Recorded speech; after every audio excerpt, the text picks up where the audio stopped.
राधे राधे सभी को। So friend, आज हम देखने वाले हैं रीजनिंग के प्रीवियस ईयर क्वेश्चंस। और ये क्वेश्चन जो है आईबी के ACIO grade second executive exam के हैं। और ये एग्ज़ाम जो था 19 फरवरी 2021 को हुआ था। और इसमें थर्ड शिफ्ट के हमने क्वेश्चन लिए हैं। अगर आपने इससे पहले वाली वीडियो नहीं देखी है जीएस और रीजनिंग की, तो उनका मैं आई बटन पर लिंक दे दूंगा। और आप मेरे चैनल की प्लेलिस्ट में जाके वहाँ पे आपको आईबी के नाम से जीएस और रीजनिंग के प्रीवियस ईयर क्वेश्चन मिल जाएंगे, उनको भी लगा लेना ताकि आपको कंप्लीट आइडिया मिल सके किस तरह का पेपर बनता है आईबी के अंदर जीएस और रीजनिंग का। ठीक है, सो चलते हैं क्वेश्चन की तरफ। आप पहले खुद से टाइम कर लेना क्वेश्चन, अगर आपसे ना हो तो आप मेरा सोल्यूशन भी देख सकते हैं। ठीक है, और अगर आप चैनल पर नए हैं, चैनल को सब्सक्राइब कर लेना, बेल आइकन को क्लिक कर लेना ताकि आपके पास सारे नोटिफिकेशन टाइम पर पहुँचते हैं हम जो भी अपडेट डालते हैं। तो चलते हैं क्वेश्चन की तरफ फ्रेंड्स। क्वेश्चन में फर्स्ट है, और इस प्रकार का क्वेश्चन जो है हर एक शिफ्ट के अंदर देखने को मिला है, जहाँ पे आपको क्रम व्यवस्थित करनी होती है। यहाँ पे बता देंगे कि कोई कार्यालय पहले पहुँच रहा है, कोई कार्यालय बाद में पहुँच रहा है, तो उनके अनुसार आपको पढ़ के अपना क्रम व्यवस्थित करना पड़ता है। तो आप पहले खुद से ट्राई कर लेना, हार्डली 30 या 40 सेकंड लगने चाहिए इस क्वेश्चन के अंदर आपको। तो आप पहले खुद ट्राई कर लेना, बाकी मैं इसका क्रम व्यवस्थित कर देता हूँ आप लोगों के लिए। ठीक है, देखो कैसे हुआ क्वेश्चन वाला। राम कार्यालय को प्रफुल्ल से पहले पहुंचा लेकिन आलिया के बाद पहुंचा। तो राम जो है कार्यालय जो है किससे पहले, प्रफुल्ल से पहले। ठीक है, प्रफुल्ल से पहले और आलिया के बाद, और आलिया के बाद पहुंचा। आगे बोल रहा है जॉय कार्यालय को राम से पहले। जॉय जो है राम से पहले जा रहा है, यानी कि जॉय ऊपर आ जाएगा। और जॉय से पहले लेकिन सैम के कार्यालय पहुंचने के बाद, यानी कि नया क्रम क्या होगा, आलिया, सैम, जॉय, फिर आएगा राम, फिर आएगा प्रफुल्ल। ठीक है, आगे पढ़ लो। जॉय के कार्यालय पहुंचने के तुरंत बाद आलिया कार्यालय पहुंची, यानी कि अब जो नया फाइनल क्रम क्या बनेगा, पहले तो आपका आएगा सैम, सबसे ऊपर आ जाएगा सैम अब। ठीक है, सैम के बाद आएगा जॉय, जॉय के बाद कौन आएगा, आलिया, क्योंकि इसने बोला है आलिया जो है सैम के जॉय के बाद कार्यालय पहुंच रही है।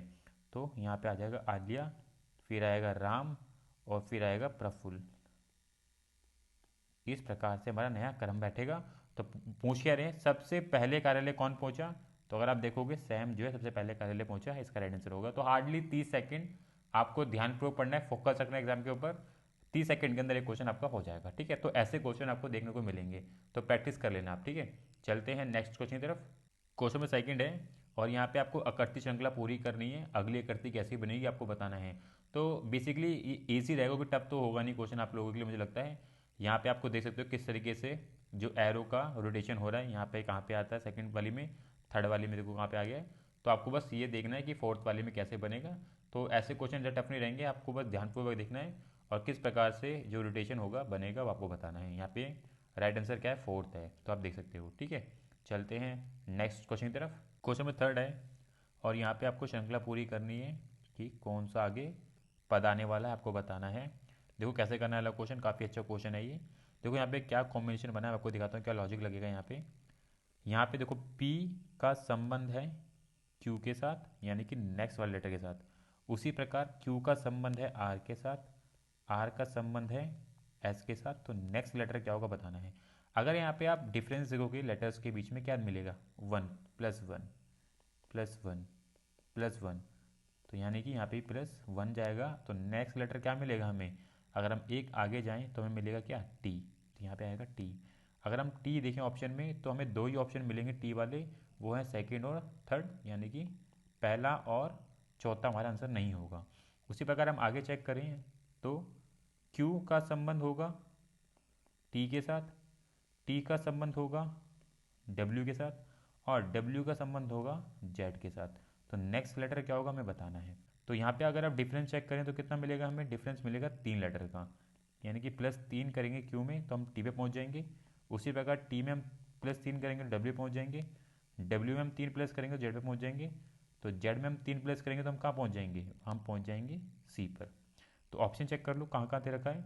तो हम अगर हम यहीं से ऑप्शन चेक करें तो सिर्फ और सिर्फ ऑप्शन थर्ड ऐसा है जहाँ पे एंड में सी आ रहा है, यानी कि हमारा सेकंड भी नहीं होगा। अगर ये ही सेम सेकंड पे भी सी होता तो हमें नंबर चेक करना पड़ता। अब देखो नंबर कैसे आ रहे हैं वो बहुत इंपॉर्टेंट है, उसका लॉजिक समझना बहुत ज़रूरी है आप लोगों के लिए। तो नंबर हमें 6 दे रखा है, 6 के बाद 18 दे रखा है, 18 के बाद हमें कितना दे रखा है 42, 42 के बाद 78, और नेक्स्ट नंबर क्या होगा हमें बताना है। सो यहाँ पे देखो डिफरेंस क्या दिखेगा आपको, यहाँ पे डिफरेंस मिलेगा, यहाँ पे अगर हम 12 प्लस करते हैं तो हम 18 पहुँच जाएंगे, उसी प्रकार 24 प्लस करते हैं 18 में तो हम 42 पे पहुँच जाएंगे, और 42 में अगर हम 36 प्लस करते हैं तो हम कहाँ पहुँच जाएंगे, सीधा 78 पे। तो उसी प्रकार आगे हम क्या करेंगे, तो यहाँ पे क्या चल रहा है 12 कम 12, 12 दूनी 24, 12 तिया 36, 12 चौके 48, यहाँ पे हम 48 नंबर ऐड कर दे 78 में तो हमें कितना मिलेगा, हमें मिलेगा 126। तो इस प्रकार से हमारा राइट आंसर क्या होगा, थर्ड होगा। देख सकते हो यहाँ लॉजिक क्या लगा हुआ है, नंबर्स का गैप कैसे आ रहा है, ये सब चीज़ आपको समझनी पड़ेगी। चलते हैं नेक्स्ट क्वेश्चन की तरफ। क्वेश्चन फोर्थ है, और यहाँ पे आपको गणितीय चिन्ह बदलने हैं। इस समीकरण में कौन से गणितीय चिन्ह लगाएं जिससे ये किसके बराबर आ जाए 25 के। तो एक दो क्वेश्चन आपको ऐसे देखने को मिल जाएंगे गणितीय चिन्ह से, जहाँ पे आपको गणितीय चिन्ह बदल के आंसर करना पड़ेगा। तो आप ये देख सकते हो क्वेश्चन वाला भी आपको एग्जाम में देखने को मिल सकता है। इजी क्वेश्चन है, बस आपकी कैलकुलेशन जितनी अच्छी होगी आप उतना जल्दी ऐसे क्वेश्चन कर पाएंगे। चलते हैं नेक्स्ट क्वेश्चन की तरफ। क्वेश्चन फिफ्थ है, और ये क्वेश्चन जो है सिटिंग अरेंजमेंट से आया हुआ है। आपको ध्यानपूर्वक क्वेश्चन पढ़ते हुए सिटिंग अरेंजमेंट करना है। तो कैसे करना है क्वेश्चन यहाँ पे हमें बता दिया गया है, रोहित, कायरा, सूरज, लैला, दिया एक बेंच पर बैठे हैं। ठीक है, हम एक बेंच बना लेते हैं, यहाँ पे ये पांचों के पांचों लोग बैठे हुए हैं, ये पांच लोग बैठे हुए हैं। आगे क्या बोल रहा है क्वेश्चन, कायरा जो है सूरज के दाहिनी ओर बैठी है जो कि किसी छोर पर नहीं बैठेगी, यानी कि जो कायरा है ना वो किसी छोर पर नहीं बैठने वाली है। तो हम मान के चलते हैं जो सूरज है ना वो इधर बैठता है, तो कायरा कहाँ बैठेगी, इसके दाहिनी साइड यानी कि राइट साइड। आप देख सकते हो यहाँ बैठ सकती है कायरा। ठीक है ना, आगे पढ़ लेते हैं क्या बोल रहा है क्वेश्चन। लैला ठीक कायरा और रोहित के बीच में बैठी है। ठीक है, लैला कहाँ बैठने वाली है, कायरा और रोहित के बीच में, तो लैला की पोजीशन हो जाएगी ये। और रोहित कहाँ बैठने वाला है, रोहित बैठेगा एकदम कोने पे यहाँ पे। ठीक है, तो अब एक बचा है, वो कौन बचा हुआ है, दिया, और दिया कहाँ बैठेगी यहाँ पे। ठीक है, क्वेश्चन क्या बोल रहा है, दिया एकदम बाएं और बैठी है। ठीक है, कायरा के दाएं और कौन बैठा है, अगर आप कायरा को देखो, देखो कायरा यहाँ बैठी हुई है, कायरा के एकदम दाएं और कौन बैठा हुआ है, सूरज। तो राइट आंसर क्या होगा, सूरज। तो इजी रहेगा, सिटिंग अरेंजमेंट ज़्यादा टफ आने वाला नहीं है। तो आप देख सकते हो किस प्रकार क्वेश्चन जो है सिटिंग अरेंजमेंट से पूछा गया है। चलते हैं नेक्स्ट क्वेश्चन की तरफ। क्वेश्चन नंबर 6 है, और ये क्वेश्चन जो है ब्लड रिलेशन से आया हुआ है। तो आप पहले खुद ट्राई कर लेना, अगर आपसे ना लगे तो आप मेरा लॉजिक देख सकते हैं। ठीक है, तो क्वेश्चन क्या बोल रहा है, 7 व्यक्ति हैं ये जो एक फिल्म देखने गए हैं, और बता रहे हैं ए जो है बी का एकमात्र पुत्र है। ठीक है, बी का एकमात्र पुत्र कौन है, ए, और हम ए को लिखेंगे बॉक्स के अंदर यानी कि स्क्वायर के अंदर, और जो फीमेल होंगी उनको हम सर्कल के अंदर लिखेंगे। ठीक है, बी जो है सी की माता है। ठीक है, बी जो है सी की कौन है, माता है। इस प्रकार से बी जो है सर्कल में चली जाएगी, और सी की माता है तो सी हमें पता नहीं लड़की या लड़का, छोड़ देंगे उसको। आगे पढ़ेंगे, डी ए की ग्रैंड मदर है। डी क्या है, ए की ग्रैंड मदर, तो यानी कि सबसे ऊपर कौन आ जाएगा, डी आ जाएगा। यहाँ पे आप देख सकते हो ये हो गया डी, क्या है, ग्रैंड मदर है। कुछ इस प्रकार से डी का रिलेशन आपको दिखेगा। आगे क्या बोलता है, ई जो है बी की सिस्टर इन लॉ है, यानी कि सिस्टर इन लॉ कौन, भाभी, वही तो लगती है। तो ई क्या हो गई, सिस्टर इन लॉ हो गई किसकी, बी की। तो हम यहाँ पे बना लेते हैं ई को सिस्टर इन लॉ, और ये किस में चली जाएगी, सर्कल में। ठीक है ना, सिस्टर इन लॉ लगेगी। आगे पढ़ लेते हैं, एफ ई की पुत्री है। एफ क्या है, ई की पुत्री है, तो एफ कहाँ आ जाएगा, नीचे आ जाएगी, और वो ई की पुत्री हो गई। आगे पढ़ लेते हैं, क्वेश्चन क्या बोल रहा है, जी जो है एफ का पिता है। जी क्या है, एफ का पिता है, यानी कि ई का पति हो जाएगा। तो कुछ इस प्रकार से इनका रिलेशन बनेगा। यहाँ पे कौन आ जाएगा, जी आ जाएगा, और ये इनका पति हो जाएगा। ठीक है, आगे क्या बोलता है, जी ने कहा मैं केवल मेरी नीज के ठीक दाईं ओर बैठूंगा। तो जी कहाँ बैठेगा? अपनी नीज की दाईं ओर। और नीज कौन होंगे? जो जी के भाई के बच्चे होंगे, ठीक है ना, तो उन्हीं के दाईं ओर बैठेगा। तो इस प्रकार से जो ये पूरा सीक्वेंस है ना, वो कहाँ बैठेगा? वो इधर आके बैठेगा, क्योंकि इनके दाईं ओर बैठेगा तो इनका दाईं ओर इधर होगा। तो इस प्रकार से जी यहाँ बैठेगा, ठीक है, इनकी दाईं ओर। और ई कहाँ बैठेगा? ये होगी ई, और इनका बच्चा कौन है? एफ। कुछ इस प्रकार से आपको ये बनता हुआ दिखाई देगा। आगे क्या बोल रहा है? यदि जी का कोई भाई बहन नहीं है, ठीक है, तो वह किसके बारे में बात कर रहा है? अगर हम बात करें, अगर जी का कोई भाई बहन नहीं है, देखो बी का यहाँ पे कोई पति भी तो होगा, हमें पता नहीं वो कौन है, तो बी का पति भी होगा। तो कह रहा है कि जी का कोई अगर भाई बहन नहीं है तो वो किसके बारे में बात कर रहा है?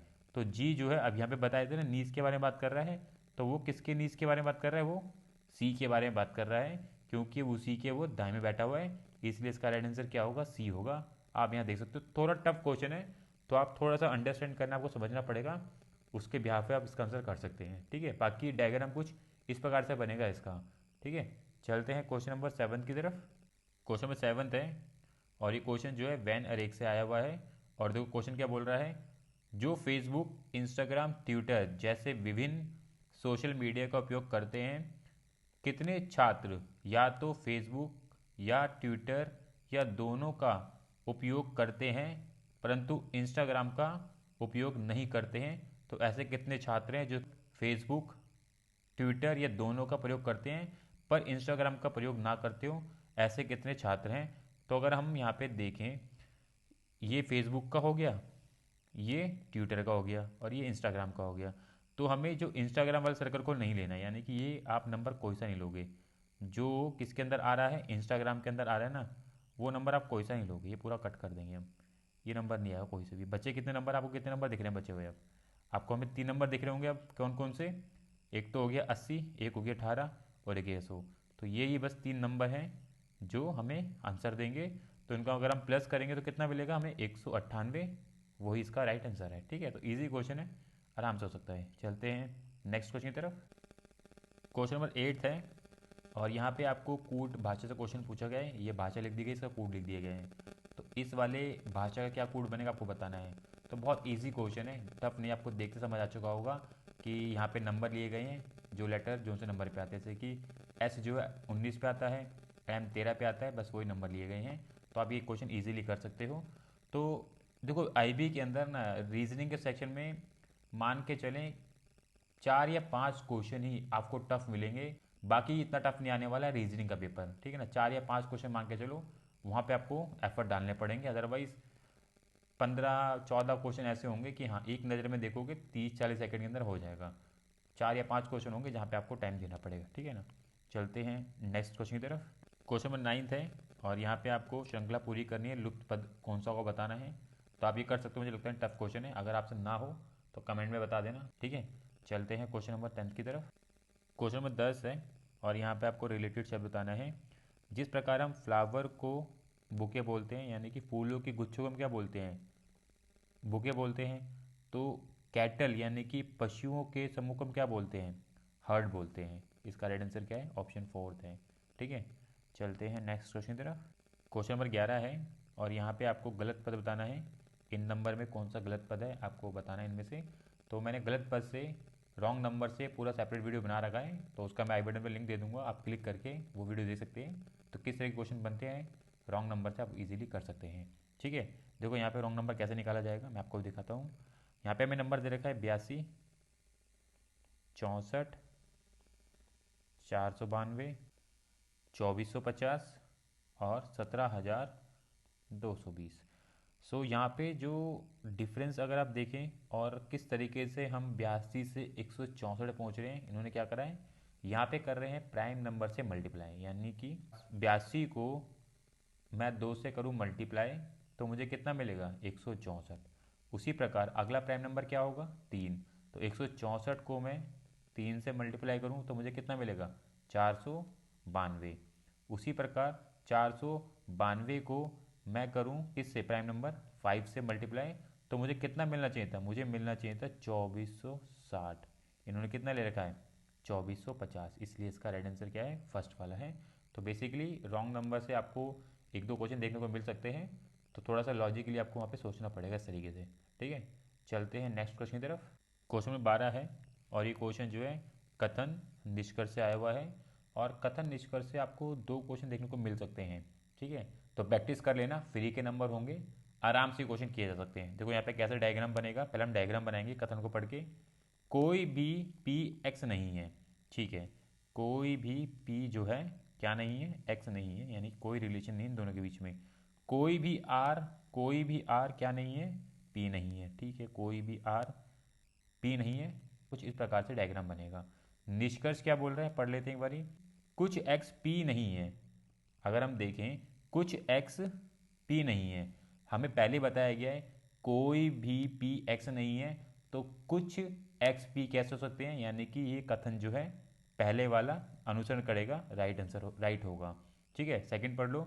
कोई भी एक्स आर नहीं है, कोई भी एक्स आर नहीं है, हमें कथन के अंदर कुछ भी नहीं बताया गया इनके दोनों के रिलेशन के बारे में, तो इसलिए सेकंड वाला निष्कर्ष जो है हमारा अनुसरण नहीं करने वाला, इसको हम कट कर देंगे।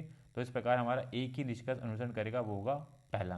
तो बहुत इजी होते हैं, बस आपको ध्यानपूर्वक अपने डायग्राम बनाने हैं और जो लैंग्वेज बोली जा रही है उसको अंडरस्टैंड करना पड़ेगा बस आपको। ठीक है ना, तो 40-50 क्वेश्चन लगा लेना, आराम से आपके ये हो जाएंगे कथन निष्कर्ष वाले क्वेश्चन। ठीक है, चलते हैं नेक्स्ट क्वेश्चन की तरफ। क्वेश्चन नंबर 13 है और ये मिरर से क्वेश्चन आया हुआ है, यहाँ पे कोई मिरर रखा हुआ है, तो यहाँ पे किस प्रकार की इमेज बनेगी आपको बताना है, तो बहुत इजी रहेगा, ये टफ क्वेश्चन नहीं है। ठीक है, चलते हैं नेक्स्ट क्वेश्चन की तरफ। क्वेश्चन नंबर 14 है और एक क्वेश्चन जो है ना आपको डाइस से या गन से देखने को मिल सकता है, ये पिछले 2-3 सेट के अंदर देखने को मिल रहे हैं, तो प्रैक्टिस कर लेना। देखो यहाँ पे क्या देखना पड़ता है आपको, यहाँ पे अपोजिट निकाल लो। जैसे कि अपोजिट क्या होगा, अगर मैं बात करूँ हैश की, तो हैश के अपोजिट क्या आएगा, हैश के अपोजिट आएगा ये स्क्वायर। उसी प्रकार जो ये मल्टीप्लाई का निशान, ये क्रॉस का निशान दे रखा है, इसके अपोजिट क्या होगा, इसके अपोजिट होगा ये सर्कल वाला क्रॉस। उसी प्रकार ओ के अपोजिट क्या आएगा, ये ओ के अपोजिट आएगा ये वाला बॉक्स, इस प्रकार वाला। तो ये अपोजिट होंगे आमने सामने, मतलब ये इसका अपोजिट होगा, ये इसका अपोजिट होगा, ये इसका अपोजिट होगा तो ये इसका होगा। तो इस प्रकार से एक दूसरे के अपोजिट होंगे। आपको बताना है इनमें से कौन सा घन नहीं बनाया जा सकता। आपको ध्यान देना है, जो नहीं लिखा होगा ना उस पर आपको ध्यान देना है। तो इनमें से कौन सा नहीं बनाया जा सकता वो देख लो। तो अब यहाँ पे देखोगे ये वाला और ये वाला, ये कभी भी इस प्रकार से फलक पे नहीं आ सकती हैं, क्योंकि ये दोनों अपोजिट हैं। ये इसके अपोजिट जाएगा सर्कल, जबकि इन्होंने इसके साइड में दे दिया, इसलिए इसका राइट आंसर ये होगा। तो आपको बस ध्यान रखना है जो अपोजिट है ना, वो कभी भी इस तरीके से फलक पे सामने आमने नहीं आ सकते हैं, वो हमेशा उसके अपोजिट होगा, वो दिखेगा नहीं, बेसिकली कहने का ये पर्पस है। ठीक है, तो ऐसे क्वेश्चन पिछले 1 से 2 शिफ्ट के अंदर देखे गए हैं, तो प्रैक्टिस कर लेना आप इनकी भी। ठीक है, चलते हैं नेक्स्ट क्वेश्चन की तरफ। क्वेश्चन 15 है और इस क्वेश्चन में भी आपको क्रम व्यवस्थित करना है, तो आप खुद से ट्राई कर लेना, अगर आपसे ना हो कमेंट में बता देना, तो मैं इसका डिटेल आपको आंसर दे दूंगा। चलते हैं नेक्स्ट क्वेश्चन की तरफ। क्वेश्चन नंबर 16 है और ये क्वेश्चन भी कथन निष्कर्ष से आया हुआ है, तो आपको प्रैक्टिस करनी है, क्योंकि 2 क्वेश्चन आने की संभावना रहेगी आपके एग्जाम के अंदर। तो इसलिए आप खुद ये क्वेश्चन लगा लेना और अच्छी खासी प्रैक्टिस कर लेना इन क्वेश्चनों की, ताकि ये क्वेश्चन आपसे गलत ना हो किसी भी कीमत पे। ठीक है, चलते हैं नेक्स्ट क्वेश्चन की तरफ। क्वेश्चन नंबर 17 है और इस क्वेश्चन को आपको शब्दकोश के अनुसार व्यवस्थित करना है, क्रम में लगाना है कि कौन सा लेटर कौन से नंबर पे आएगा। बहुत ईजी रहता है, बस आपको ध्यानपूर्वक यहाँ पे शब्दकोश को देखना होता है। अगर आप यहाँ पे देखोगे पांचों लेटर के अंदर एम ए आपको सभी मिलने वाला है, यानी कि हम थर्ड से स्टार्ट करेंगे, L I L R N. तो आई जो है इन सभी से पहले आता है, एल से पहले आता है, आर से पहले आता है और एन से पहले आता है, तो यानी कि पहले नंबर पे दूसरा वाला लेटर आएगा। उसी प्रकार आप देखोगे ना, एल जो है एन और आर से पहले आता है, और एल हमें 2 जगह पे दे रखा है, पहले वाले पे और तीसरे वाले पे। तो यहाँ पे एल के बाद आई है, यहाँ पे एल के बाद ए है, तो यानी कि दूसरे नंबर पे आएगा तीसरा और तीसरे पे आएगा पहला। यहाँ तो समझ आ गया, यानी कि ये कट जाएगा आपका, ये कट जाएगा और ये कट जाएगा, बचा चौथा और पांचवा। चौथे पांचवे में देखोगे तो चौथे नंबर पे आएगा पांचवा और पांचवे पे आएगा चौथा, तो ये आपका नया क्रम बनेगा। इस प्रकार ये राइट आंसर बना है, तो बहुत ईजी होता है, हार्डली 10 सेकंड 15 सेकंड लगने चाहिए इसके अंदर। तो ठीक है, चलते हैं नेक्स्ट क्वेश्चन की तरफ। क्वेश्चन नंबर 18 है। सो फ्रेंड आपको यहाँ पे बताना है कि यहाँ पे अगला अक्षर कौन सा आएगा, श्रृंखला पूरी करनी है आपको यहाँ पे बेसिकली। तो देखो कैसे श्रृंखला पूरी होगी, देखो एच का संबंध है जी के साथ, जी का संबंध निकाला गया है एफ के साथ, एफ का संबंध आ रहा है ई के साथ। तो ई का संबंध किस प्रकार से नेक्स्ट लेटर के साथ होगा आपको बताना है। तो अगर आप यहाँ पे देखोगे जो सीक्वेंस है वो कैसे चल रहा है, माइनस में चल रहा है, यानी कि माइनस अगर मैं वन करूँ, वन लेटर करूँ तो जी पे पहुँच जाऊँगा, जी से एक लेटर माइनस करूँ एफ पे पहुँच जाऊँगा, और एफ से वन लेटर माइनस करूँ ई पे पहुँच जाऊँगा। तो यहाँ से भी एक लेटर माइनस करूँगा तो क्या मिलेगा मुझे, मुझे यहाँ मिलेगा क्या, यहाँ मिलेगा मुझे डी। ठीक है, यहाँ मुझे मिल जाएगा डी। ऑप्शन में चेक करूँगा तो ऑप्शन थर्ड और फोर्थ आंसर हो सकते हैं, यानी कि फर्स्ट और सेकंड मेरे कट जाएंगे। उसके बाद मैं आगे चेक करूँगा, डी का संबंध है किसके साथ, ई के साथ, ई का संबंध है एफ के साथ, एफ का संबंध है जी के साथ। तो नेक्स्ट क्या होगा वो मुझे बताना है। ठीक है, तो अगर यहाँ पे अब मैं दिखाऊँ आपको, यहाँ पे क्या हो रहा है, यहाँ पे हम एक लेटर प्लस कर रहे हैं, यानी कि वन प्लस करूँगा तो ई पे पहुँच जाऊँगा, ई के अंदर वन लेटर प्लस करूँगा तो एफ, एफ में वन प्लस करूँगा जी, जी में वन प्लस करूँगा तो नेक्स्ट क्या होगा मेरा, एच होगा, है ना। तो हम चेक करेंगे, एच दे रखा है तो एच दोनों में दे रखा है तो हमें आगे भी चेक करना पड़ेगा इसी प्रकार। तो आगे चेक करेंगे क्या बनेगा, एफ का संबंध ई के साथ, ई का संबंध डी के साथ, डी का संबंध सी के साथ। तो नेक्स्ट क्या होगा बताना है आपको। तो यहाँ पे भी आपको दिख गया होगा कि वन लेटर माइनस करना है तो हम डायरेक्ट बता सकते हैं कि यहाँ से हम वन माइनस करेंगे तो हमें मिलेगा बी, और इस प्रकार राइट आंसर हमारा थर्ड हो जाएगा। तो ईजी है, बस आपको ध्यानपूर्वक देखना है कि क्या सिक्वेंस यहाँ पे फॉलो किया गया है। ठीक है, चलते हैं नेक्स्ट क्वेश्चन की तरफ। क्वेश्चन नंबर 19 है, और ये क्वेश्चन जो है पेपर कटिंग से आया हुआ है। आपको बताना है एक्स वाले में किस प्रकार से पूरी पिक्चर बनेगी, आपको फिल करना है। तो बहुत इजी रहेगा, आप ऐसे क्वेश्चन कर सकते हो पेपर कटिंग से। तो ठीक है ना, चलते हैं नेक्स्ट क्वेश्चन की तरफ। क्वेश्चन 20 है, और ये क्वेश्चन भी देख सकते हो यहाँ पे कथन और निष्कर्ष से आया हुआ है। दो क्वेश्चन तो आएंगे ही आएंगे, तीन भी आ सकते हैं, इसलिए आपको अच्छी तरीके से प्रैक्टिस करनी है कथन और निष्कर्ष की। देखो कैसे करने वाला क्वेश्चन, यहाँ पे हमें बोला जा रहा है कुछ सुबह रात हैं, ठीक है, कुछ सुबह, कुछ सुबह क्या है, रात है, ठीक है। आगे क्या बोल रहा है, कोई रात दोपहर नहीं है, ठीक है, कोई रात क्या नहीं है, दोपहर नहीं है, इनमें कोई रिलेशन नहीं है। आगे पढ़ लेते हैं, कोई सुबह सांझ नहीं है, कोई सुबह क्या नहीं है, सांझ नहीं है। कुछ इस प्रकार से हमारा डायग्राम बनेगा। निष्कर्ष पढ़ लो ध्यानपूर्वक। अब देखो निष्कर्ष में क्या बोला है, कुछ सांझ रात हैं, कुछ सांझ रात हैं। कथन में हमें कुछ बोला गया है सांझ और रात के लिए, हो सकता है, पर कथन में कुछ नहीं बोला गया है, तो इसलिए निष्कर्ष पहला हमारा अनुसरण नहीं करेगा, क्योंकि कथन में कुछ भी नहीं बोला गया इनके लिए। नेक्स्ट पढ़ लो, कुछ दोपहर सुबह हैं, कुछ दोपहर सुबह हैं। क्या हमें कथन के अंदर कुछ बोला गया है इसके बारे में कि दोपहर और सुबह के बारे में, कुछ नहीं बोला गया है, तो इसलिए दूसरे वाला भी निष्कर्ष अनुसरण नहीं करेगा। इसके लिए इसका राइट आंसर क्या है, सेकंड है, ना तो निष्कर्ष एक और ना ही दो अनुसरण करने वाले हैं। तो कथन निष्कर्ष से आपके दो क्वेश्चन तो आएंगे, तीन भी आ सकते हैं, तो इसलिए आपको प्रैक्टिस अच्छी तरीके से करनी है कथन निष्कर्ष की, ताकि ये क्वेश्चन आपको हर हालत में ठीक करके आने हैं। ठीक है फ्रेंड, तो ये 20 क्वेश्चन हमने देख लिए हैं ये रीजनिंग के, और इसके आगे हम पार्ट लेके आते रहेंगे आपके लिए, ताकि आपकी प्रिपरेशन बेहतर हो सके और इस बारी का आप सिलेक्शन पक्का करके जाएं अपना। सो इसलिए आपको चैनल को सब्सक्राइब करके रखना है, बेल आइकन को क्लिक करके रखना है, ताकि आपके पास सारे नोटिफिकेशन टाइम पे पहुंचते रहें। तो मिलेंगे हम नेक्स्ट वीडियो में। राधे राधे।